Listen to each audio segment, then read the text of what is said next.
Hi, Midlife Goddess here. Okay, so today I want to talk about what makes people very attractive, and that is, and seductive, and what makes them very desirable is feeling as though they are something exclusive. It's the same reason that you want a certain car because it's hard to get, or a property that's in a trophy asset that's in a place that's hard to live in. It's very desirable because it's rare. And an easy way for anyone to make themselves more attractive is to be less free with their time, with their attention, with their energy, to hold more of it in and stop spreading themselves so thin. When you spread yourself thin, there's sort of an energy loss, and the vibe is less desirable, less seductive, less intriguing. When you meet someone who is truly self-contained, that means that they spend a lot of their time in their own company. They are not desperate for attention from anyone. They don't date just anyone. They don't date just anyone who's attractive or in proximity to them, who just happens to live near them. They are really looking for something special. And when you know that about a person, it makes you want to be that something special.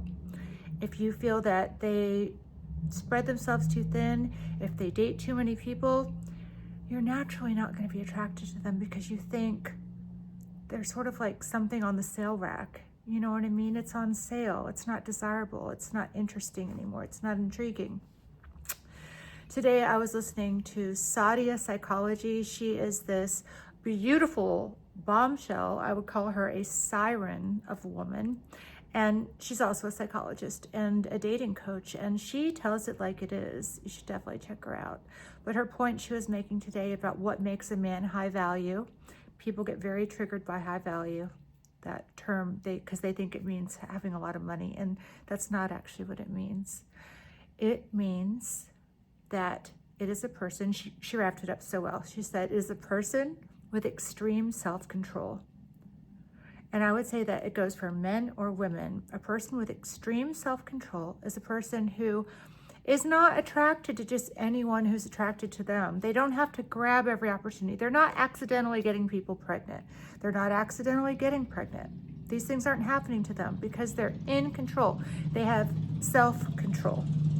They're not drunk all the time. They're not, and if they are drunk, they said, I'm going to be drunk today. It was a choice. It was not, I meant to have one drink and I ended up drunk. That is not a high value person. That is a low value person. That's a person who every sort of way that the wind blows, they're going. And a person like that is a liability. A liability because they are not reliable, they're unpredictable, and that's the opposite of being high value. High value means this person is going to be there, following their path, getting their goals done. No matter what happens, they are not going to change. They are going to stay on track.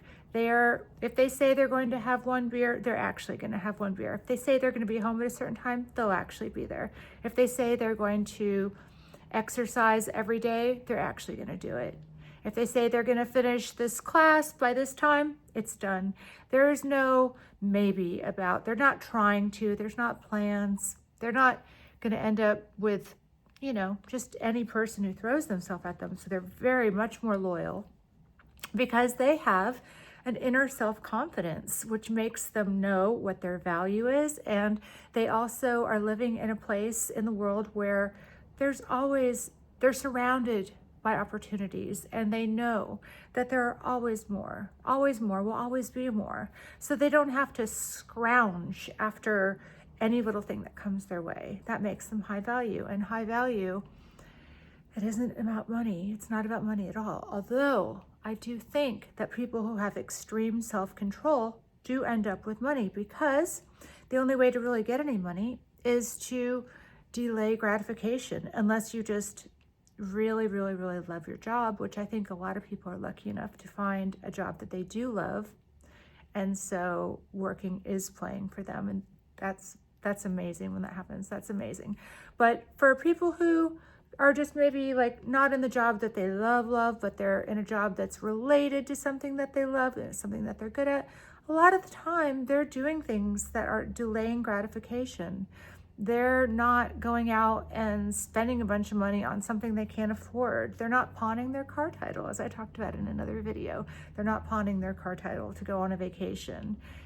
They're investing. They're doing things that their future self is going to be proud of them for doing, and that means the way they eat, the way they exercise, the way they prioritize sleep, the way they prioritize the company they keep, the way they prioritize learning, the way their friend group is very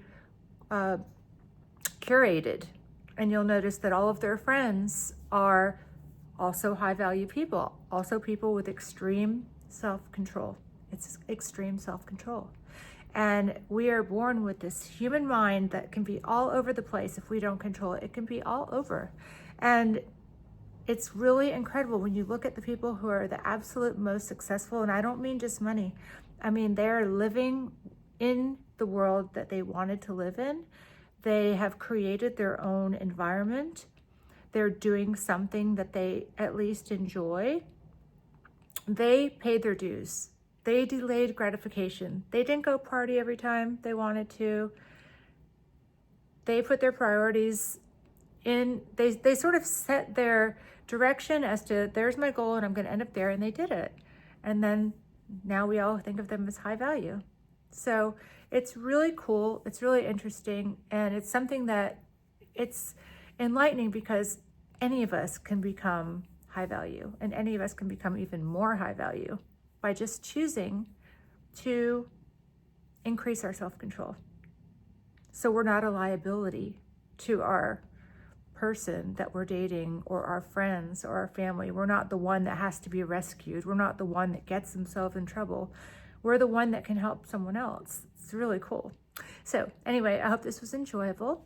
If you like it, give it a thumbs up. If you don't like it, give it a thumbs down. I'll cry, but it'll be okay. Anyway, thank you for watching. Bye.